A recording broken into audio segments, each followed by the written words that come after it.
Precious moments. Precious moments. What you doing, Precious? Guarding your goats? Guarding your goats? Give them a little oats, just so I could find them.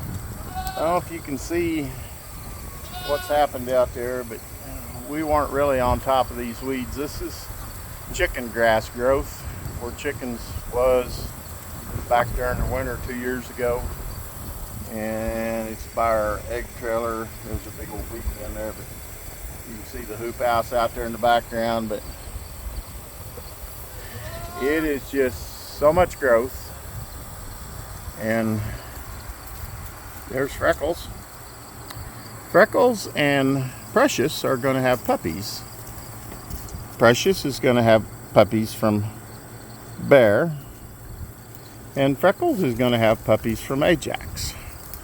And we decided to let these two have puppies, and we went on and got Snowball spayed. She is such a good guardian dog. She just is with the sheep all the time and the goats and never leaves them, and just we felt like that as we go forward selling some, well, a lot of people's going to want them spayed.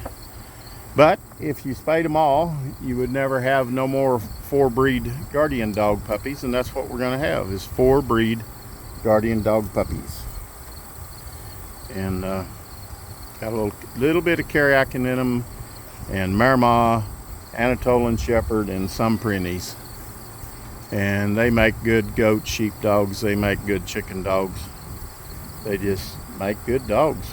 The disposition of our dogs are super fantastic. But anyways, we have got through the barber pole worm attack that we had, because we don't normally worm, and we had that warm summer growth, and I may do some more videos on that. But we got attacked in our goats by barber pole worm. It seemed to not affect the kids very much because they got a little bit more parasite resistance in them, but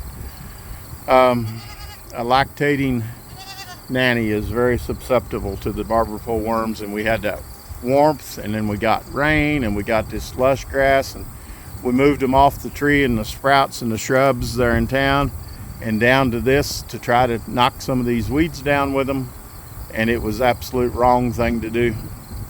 And we were very, very busy with shows, and we lost 4. We lost 3 of our does and 1, the biggest, largest kid, and I guess you kind of lose the ones that are doing the best, and that's what happened. So barber pole worms, it creates a bottle jaw. They swell underneath their jaws. They say that worm is almost 1.5 inches long, and it's got their blood in it, so it spirals around, looks like a barber pole, red and white. And I know a lot of our Amish neighbors and stuff had it in their sheep. It just came all at once. The veterinarian said when the weather conditions changed, they kind of expected it. And so we initially double dosed with Ivermectin, and then we used a different wormer that they recommend about 3 weeks later, and we actually did dry lot them and grain them for about 2 weeks. That helps break that cycle. And so now we're back on the weeds, and we're going to watch them closely. And I know it's nice to have parasite resistant animals, but I don't really enjoy dead animals. So, you know, you can save them and mark them and cull them, you know, but it's just not fun to lose them when they're under your care. So I don't know what you all think about that, but I love parasite resistance, and we're working towards that. But I'm not going to let this barber pole thing, I'm not going to let the bottle jaw, I'm not going to let that get me again if I can help it. Lactation time next year, we will be on top of that 2-3 weeks after kidding. So that's what I got to say from Natural Grandma.